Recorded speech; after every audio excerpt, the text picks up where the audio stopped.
Рамзан Закриев живет в селении Побединское. Впервые за последние полгода его дорога к святыне лежит мимо гаража. В этом приспособленном помещении сельчане собирались на молитву. Сегодня же Рамзан вместе с другом Ахмедом празднует открытие мечети.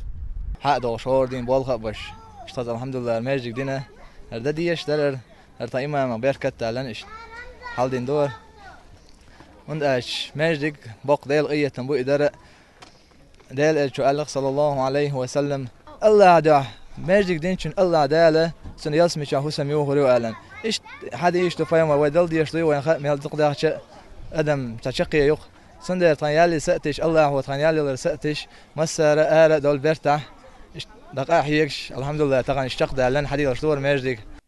Новая святыня построена на месте старой. Средства на возведение мечети собрали сельчане. Но финансирование народной стройки только одна сторона дела. Есть и другая. Строили мечеть тоже добровольцы.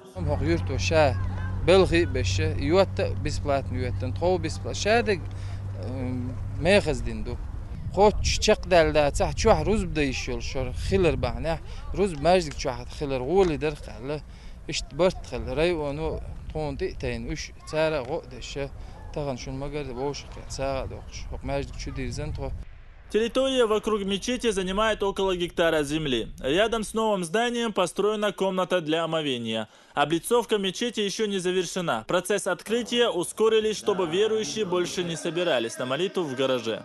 В течение 6 месяцев жители села Побединское совершали пятничную молитву в этом приспособленном помещении. Это здание Чеченского автотранспортного техникума. Именно столько времени понадобилось построить новую мечеть. В этой святыне смогут молиться одновременно более 1000 человек. Старая мечеть, по словам местного имама, вмещала чуть больше 200 верующих, когда в Побединском живет 11 000 человек. Многим приходилось на Рузба-намаз выезжать в соседние села.